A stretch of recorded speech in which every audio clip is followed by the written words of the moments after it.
Yes,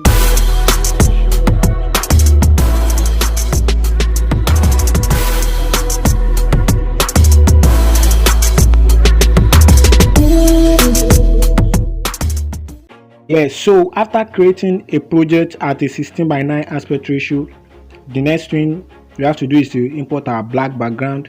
Then we increase the timeline to about 10 seconds. We increase the timeline to about 10 seconds.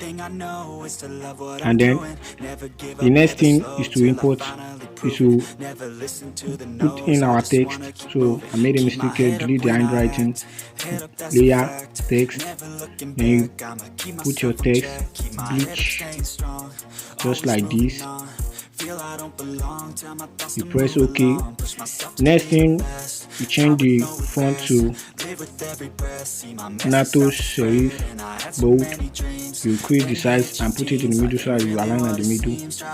Then you decrease the timeline of the text layer to about 3 seconds. The next thing you have to do now, you duplicate the text layer twice. So the text layer will be 3.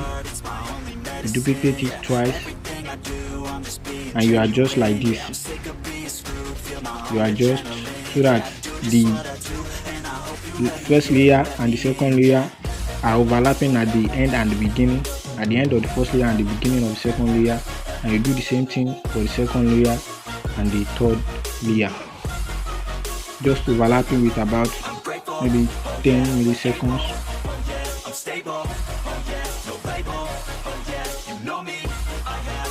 So that's it.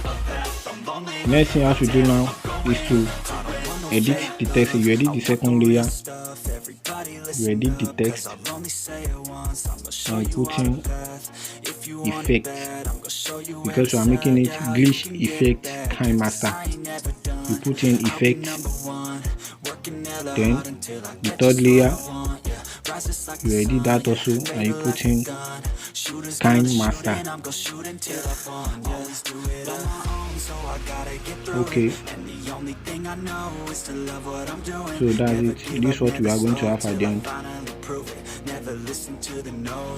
You can just see it, the text are just overlapping at the end and at the beginning. So the next thing you have to do now is to import your chromatic glitch effect. You can find this chromatic glitch effect in the effect store under the category of glitch. That's where you are going to find it. So if you don't already have it installed on your phone, you have to install it from there, and then you add the effect. When you add the effect, this is what you have, and you decrease the effect timeline also. You decrease it just like this, as you can see. Now I'm decreasing it. You make sure that the text is at the intersection of the first and the second layer. Then you duplicate the effect layer and then you adjust it to the second intersection. You make sure that it's at the second intersection, and so that's it. Your effect is already completed. Very simple and straightforward. No editing skills needed. We've made your glitch effect in kinemaster. Thank you for watching.